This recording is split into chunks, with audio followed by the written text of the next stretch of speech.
Isang mahabang hininga ang binitawan ni Bianca bago siya nagpatiuna papunta ng dining area para magligpit ng pinagkainan. Nangihinang napasandalang dalaga sa likod ng pinto matapos niya itong maisara. Kagagaling lang niya sa kusina. Nakasanayan na kasi niya ang tumulong sa mga gawain. Saka hindi niya napigilan ang mga paa nang tuntunin nito ang dining area kanina. Parang gusto na naman niyang hugasan at paliguan ng buong lugar, kagaya ng ginawa niya noon sa silid ni Daniel. Naasar siya sa binata. Alam niyang hindi siya dapat nagpapadala sa asar, galit at pagkapuot. Pero talagang nagangalit ang mga bagang niya ngayon. Huminga siya ng malalim at dahan-dahang pinakalma ang sarili. Ayaw niyang ma-stress. Nakakapangit daw kasi yun, sabi ni Lindy sa kanya nung naguhugas sila ng pinggan. Pumikit din siya sandali at sumandal sa nakipinid na pinto ng kanyang silid. Ilang sandali din siyang nakapikit nang mamataan niya ang pamilyar na pabango ng lalaki. Agad na padilat ang mga mata niya dahil sa gulat. Hindi pwedeng magkamali ang pang-amoy niya. Nasa paligid lang ang kalaban niya. Didilat pa lang sana siya nang biglang salakayin siya ng isang mapanghusgang halik na hindi niya kayang paghandaan sa buong buhay niya. Sobra na ang ginagawa nitong pananalakay sa buong labi niya. Hindi niya gusto noong una, pero wala na siyang nagawa dahil kusang tumugon na ang mga labi niya. Tatanggi pa lang sana siya ng unti-unting layuan ng mga labi nito ang mga labi niya. Bigla siyang nagising sa panaginip na sa sandaling panahon ay nagawa nitong ipalasap sa kanya. "What are you doing?"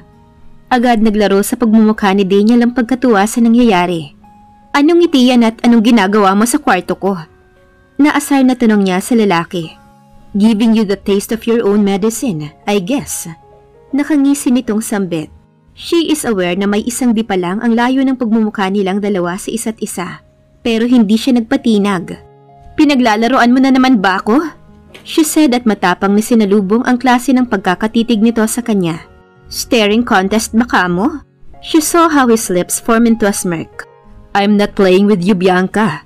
I'm just bragging the things that you can't live without." She inhaled sarcastically and looked away, trying to ignore what he said. Napaka-antipatiko talaga nito para isiping hindi siya mabubuhay nang wala ito. "Dream on, Daniel Medrano. Nahihibang ka na nga." Saka sunod-sunod ang pag-iling na ginawa niya. "I will make sure na matutuwa ka on our first night bilang legal na tayong mag-asawa. Diba? That's what you want." Hindi niya napigilang paliparin ang mga palad sa pagmumukha ni Daniel, pero mabilis ang reflexes nito at maagap na nahagip ang kanyang braso. "You can't run away from me, Bianca. Akin ka na. Kahit ilang beses mo pang tangkaing layuan ako." Mabilis niyang inagaw ang mga braso mula dito. Napakuyom siya. Nanginginig siya sa galit sa totoo lang. Nakipagsukatan siya ng tingin sa binata. "Sasabihin ko sa'yo, Daniel, hindi mo ako kasangkapan. May sarili akong pag-iisip. Nakakalamang ka lang dahil may pera ka, dahil nabibili mo lahat ng gusto mo. Pero tandaan mo, hinding-hindi mo makukuha lahat ng gusto mo. Magsasama tayo, pero hindi ibig sabihin nun ay magugustuhan na kita." Singhal niya. Hindi na talaga siya nakapagpigil pa. Kitang-kita niya ang pag-igting ng panga ni Daniel. Habang minamasdan nito ng tingin ang buong pagmumukha niya. Sa nakakuyom at nanginginig na paghinga ay kaagad siyang umiwas ng tingin. Ayaw niyang makita nito na napakahina niya. "Makakaalis ka na." Pigil na pigil niyang hindi pumiyok. Ramdam niyang pagbukas-sara ng pintuan. Doon lang niya naramdaman ang panghihina ng mga tuhod niya at hinayaan ang sariling tumumba roon. Kusang naguunahan ang mga luha niya dahil sa sobrang sama ng loob. Kinabukasan, kakagising pa lang ni Bianca, ay naagaw na kaagad ng magarbong bouquet ng rose flowers ang kanyang atensyon. Nakapatong ito sa center table ng silid niya. Napataas ang kilay niya at napatayo mula sa malambot niyang kama. Nilapitan niya ang malagong kumpol ng bulaklak. Hindi niya napigilang damhin ng mga palad niya ang rose petals. Pulang-pula ang mga iyon. Hindi rin niya naiwasang samyuhin ang kabunguhan ng mga iyon. Parang biglang hinaplos ng kung ano ang puso niya. Tama bang pinagsalitaan niya ng ganon si Daniel kagabi? Pero sadyang nakakaasar kasi itong magsalita. "Did you like it?" Nilaki ang mga mata niya dahil sa pag-aakalang may nag-iwan lang nito sa silid niya. Wala sa loob na nabitawan niya ang kumpol ng bulaklak. Agad siyang napahalukip-kip sa isang gilid. Mabilis namang napulot ni Daniel ang bouquet. "Ano bang ginagawa mo sa kwarto ko? Bigla-bigla ka nalang sumusulpot. Aniya, trying to send you this gift. Lakas ng loob na magpakita nito sa kanya, knowing na nagtapos sila sa pag-aaway kagabi. Tinaasan niya lang ito ng kilay. Please have some decency to accept these gifts. Napakurap naman siya sa sinabi nito na nagpaangat ng tingin niya kay Daniel. Akin na nga ang bulaklak. Sige na, alis! I need you this afternoon. May kailangan tayong pag-usapan. Please be ready. Sabi nito sa kanya bago siya tuluyang tinalikuran. Nakaalis na si Daniel pero nakatayo pa rin siya doon. Parang nakalimutan na naman niya ang susunod na gagawin. Naalala niya ang pinag-usapan nila ni Grandma. Mabilis siyang nakapagbihis at kumatok mula sa labas ng pinto ng kwarto nito. Wala talaga siyang maisip na maaaring paraan para makaalis sa buhay ni Daniel. Last option na talaga niya si Grandma. Plano niyang isiwalat lahat ng mga masamang ginawa ni Daniel kung paano siya nito binili sa kanyang ama. Sa paraang iyon, mukhang makukuha niya ang simpatya ng matanda at tutulungan siya nito upang hindi matuloy ang kasal. Iha! Gulat na bati nito sa kanya. Gising ka na pala. Halika, pasok. Napangiti naman siya at mabilis na pumasok sa loob ng silid nito. Maupo ka rito. Itinuro nito ang bakanting sofa sa malapit nito. Salamat po, Grandma. Aniya at dumiretso sa pag-upo. Tipid itong ngumiti sa kanya at pinagpatuloy ang ginagawang pananahi.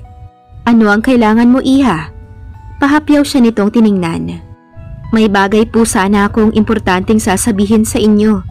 Sambit niya sa kaumayos ng pagkakaupo. Agad na iangat ng matanda ang paningin kay Bianca. Maingat nitong pinag-aralan ang maaaring paksa ng sasabihin niya. Bakit? May ginawa ba si Daniel sa'yo? Mabilis nitong naitabi ang ginagawa at agad na hawakan ang mga palad niya. Halata ang pag-aalala sa buong pagmumukha nito. Naku, hindi po yun. Magsasalita sana si Grandma nang mamataan ang sunod-sunod na katok mula sa labas ng pinto. Agad siyang nabitawan ng matanda. Bukas iyan! Agad lumitaw si Lindy.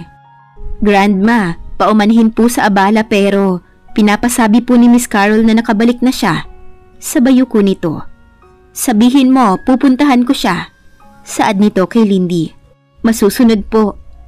Agad din itong nagpaalam sa kanilang dalawa. Iha, dito ka lang muna ah. Kakausapin ko lang si Carol. Paumanhin at paalam nito. Tinanguan niya lang ang matanda at marahang iginala ang paningin sa labas ng veranda. Dahan-dahan siyang naglakad papunta roon. Agad niyang nalanghap ang malamig na simoy ng hangin. At wala sa loob na napatingin sa maliit na bakanteng bahay malapit sa mansyon na mukhang nagsisilbing bodega. Hindi niya mapigilan ang pagkirot ng ulo niya. Bigla kasi siyang may naalala. Isang kakatuwang alaala simula noong bata pa siya. Tama ba ang nakikita niya sa alaala niya? Madalas namang nangyayari sa kanya ang maliit na alaalang iyon, pero kakatuwang ngayon lang ito bumalik. Mabilis niyang hinilot ang sentido, hanggang sa naisipan niyang bumaba mula sa may hagdanan. Hindi niya naiwasang silipin mula roon si Grandma at si Carol. Masinsinan silang nag-uusap. Kitang-kita niya kung paano nito sinermonan si Carol. Napailing siya. Wala nga pala siyang masyadong alam sa pamilya at mga kamag-anak ni Grandma. Sa klase ng pananalita ni Grandma, mukhang may nagawang mali si Carol. Kaya ba wala ito nung dumating siya nung nakaraan? Nakita niya kasi ito noon si Carol dito sa mansyon. Yun nga din ang pinagtatakhan niya nung dumating sila ni Grandma. Bakit wala ito noon? Pero ipinagkibit balikat na lamang niya iyon. Personal na buhay na iyan ni Grandma. Wala siyang karapatang manghimasok. Agad siyang napatingin sa likuran nang maramdaman ng isang presensya. Lindy? Ay, Ma'am Bianca, nagulat ba kita? Nakangisi nitong tanong. Hindi naman, kamuntik lang akong atakihin. Saka biglang naipilig ang ulo at nagpatiunang humakbang. Sorry po ma'am, itatanong ko lang po sana kung gusto niyong magmerienda. Nanlaki naman ang mga mata niya at tinanguan si Lindy. Yan ang gusto niya sa mga mayayaman eh, may unlimited snacks. Mahinhin siyang pumasok sa isang cottage malapit sa pool. At naupo sa malambot na sofa, may lamisita rin doon. Sumandal siya sa sofa at hindi nagtagal ay dumating nga si Lindy. Dala ang meriendang hiningi niya.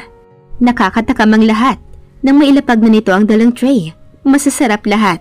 Juice. Real orange juice with no artificial flavors. Ang sa tingin niyang juice na dala-dala nito. May burgers with fresh lettuce on the side. At may fruits din kasama. Samot sarap, ika nga. First time yata niyang mag-enjoy sa kinakain niya. Ang sasarap lahat, Lindy. Ayan, kain pa. Kasama niya itong nag-enjoy na kumakagat sa burger.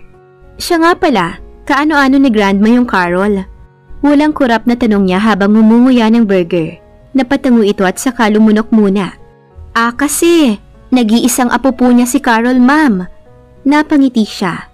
Ganun ba? Mabuti naman at nakabalik na siya. Kahit papaano ay may makakasama na si Grandma. Pero mag-iingat po kayo sa kanya, ma'am. Napaangat siya bigla ng tingin dito sa babalang saad nito na nakapukaw ng kuryosidad niya. Bakit? Ililigpit ko lang po muna ito lahat, ma'am. Saka mabilis na nawala sa paningin niya ang babae. Napapailing na lang si Bianca sa inasal ni Lindy. Hanggang sa matagpuan na lang niya ang sarili niya sa lugar kung saan niya nakita ang storage house. Hindi niya ugaling mangialam sa mga bagay-bagay, pero ang isang to ay nagpapabigat sa puso niya. Hindi lingid sa kaalaman niya na ngayon lang siya nakarating sa lugar na ito. Kahit ang magarbong pamamahay na ito ay bago sa kanya, pero papaano nangyari yun? Lalapitan na sana niya ang lumang bodega ng mansyon nang tawagin siya ni Grandma mula doon sa veranda sa silid nito. Iha! Andyan ka lang pala! Halika na! Kaagad niyang binalingan ng tingin si Grandma na hinihintay na pala siya. Tapos na ata nitong sermonan si Carol. Okay po, andyan na. Walang lingon-likod ay mabilis siyang pumanhik pabalik sa loob ng silid nito. Sakala lang niya aalalahanin ang mga kakatuwang alaala. Sa ngayon, mas importante sa kanyang makumbinsi itong wag munang madaliin ang kasal nila. Pero paano naman niya yon magagawa? Masyadong madilim ang buong paligid na nakikita niya. Salamat sa maliit na siwang na nagsisilbing ilaw sa loob ng may kalumaang bodega kung saan siya ngayon nakakulong. Pilit niyang inalala kung bakit siya nasa lugar na iyon. Nakaramdam siya ng labis na takot dahil sa ginawa ng taong yun sa kanya. Nilapitan niyang maliit na butas. Sigurado, makikita niya ang pangyayari mula sa labas. Pero ganoon na lang ang takot niya nang makita ang napakalaking lagablab ng apoy. Kasalukuyan itong nilalamo ng mismong mansyon. Hanggang sa nakita niya ang isang paslit na pinagmamasdan ang malaking apoy. Hindi maaring magkamali ang mga mata niya. Siya ba yun? Nakikita niya ang sarili niyang nakatayo hindi kalayuan sa nasusunog na malaking pamamahay habang pinagmamasdan ang pagkasunog ng malaking bahay na yun. Hindi niya maalala kung paano siya napunta sa bodegang yun. Hanggang sa ilang sandali ay biglang kumalat ang apoy papunta sa bubong ng bodega. Tumayo siya para hanapin ang pinto. Pero kahit anong pagpupumilit niya na itulak ito ay hindi niya mabuksan dahil nakakandado ito mula sa labas. Isa-isang bumabagsak ang bubong ng maliit na bodega hanggang sa maramdaman niya ang isang marahas na yugyog mula sa balikat niya. Hoy! Pabalikwas na napabangon si Bianca. Hey, are you okay? Hingal na hingal at hapong-hapo ang pakiramdam niya. Halos parang nanggaling siya sa isang nakakahilong roller coaster ride dahil sa nakita niya sa panaginip na yun. Palagay niya, kung hindi siya nagising sa panaginip na yun, hindi na siya magigising at tuluyan ang makukulong sa nakakatakot na panaginip na yun. Kinakalma niya ang sarili. Ramdam niyang pawis na pawis siya. Tinalo pa ata niya ang tumakbo sa isang Olympic. Matagal na niyang hindi napapanaginipan ang bagay na yun. Alam niyang masalimuot ang naging nakaraan niya. Pero bakit sa ganitong paraan pa niya ulit maaalala ang bagay sa nakaraan? Akala niya ay nalampasan na niya ang masakit na nakaraan. Hey, are you okay? Pansin niya ang pagkurap ni Daniel ng 2 beses nang usisain siya nito kung ano ang nangyayari sa kanya. Okay lang ako. Tura niya rito ng mahimasmasan. Saka inayos ang roba niya mula sa pagkakausli nito sa balikat niya. You look pale. Are you really okay? Should I call the family doctor? Nahimigan niya ang pag-aalala nito. Tatayo na sana ito nang mahagip niya ang kaliwang braso nito. I'm okay. Nanaginip lang ako. Wala namang masakit sa akin. She assured him. Okay. Sambit nito na ngayon ay napakamot sa batok nito gamit ang kanang kamay. Kasalukuyan nitong napatitig sa kawalan niya sa kaliwang braso nito. Napapasong agad na nabitawan niya kaagad ang braso nito. Bakit ka nga pala naparito? Pag-iiba niya ng usapan. Tumikhim ito. About yesterday, I got some important appointments so I completely forgot na may pupuntahan pala tayo. Pansin niyang ready to go na nga ang forma nito. A casual outfit for a bachelor like him. White long sleeve na pinatungan ng coat. Ang naiba ay wala na ngayon ang necktie at hinayaang nakabukas ang 2 butones nito sa harap. Napahinga siya ng malalim ng may maalala. Naghintay naman kasi siya na dumating si Daniel. Kaso gumabi na lang at kahit anino nito ay hindi nagpakita sa kanya. Ah, yun ba? Sabay napakamot sa may batok niya. Shall we? I'll wait for you at the garage. Tumango na lang siya dahil kailangan talaga niyang pakisamahan si Daniel. Saka na lang niya iisipin kung paano ito tatakasan sa darating na araw ng kasal nila. Habang nasa daan ay panay sa labas ang paningin ni Bianca. Yun ang ginagawa niya para makaiwas sa awkward glances ni Daniel sa kanya. Alam naman niya ang nangyayari sa pagitan nilang dalawa. Kaya ayaw na niyang salubungin ang mga tingin nito. Dahil alam niyang magsisimula lamang iyon ng panibagong apoy na siguradong tutupok sa kanila pareho. We're here. Wika nito nang makapag-park na sila sa isang kilalang resto. Ah, okay. Pansin niya ang parke sa malapit at ang ilan sa mga kilala niyang dine-in restaurants. Stay. Pag-uutos nito. Wala sa loob na napaangat ang tingin niya rito. Ha? Maiwan ka rito. Ako na lang ang aakyat. May kailangan lang akong kausapin. No, sasama ako. Ang unfair naman nun. Iiwan lang siya nito sa sasakyan. Ano? Babalik rin naman ako agad. Saad nito. Pero napapakamot na pumayag na rin ito sa huli. Ever since nakulong siya sa lugar na yun ay hindi na niya alam kung bakit parating umuukit sa utak niya ang takot na maaaring maulit sa kanya ang nangyari. Kaya hindi na siya nakatatagal sa mga maliit na spaces kasi takot siyang baka hindi na siya makalabas. Mabibilis ang mga lakad na ginagawa niya para hindi mawala sa paningin niya si Daniel. Mahirap na, hindi niya kasi alam kung nasaan sila at kung ano ang kailangan nilang gawin dito sa isang masasabi niyang 5-star hotel. Sa taas ng building, hindi ito matatawag na simple lang. Napansin niyang nasa loob na ng elevator si Daniel. Pasara na sana ang pinto ng elevator dahil sa kabagalan niyang maglakad. Mabuti na lamang at mabilis nitong naagapan ng pagsara nun. Halos malagutan siya ng hininga dahil hindi siya sanay sa mga closed space na lugar. Kaya gabutil agad ang mga pawis niya.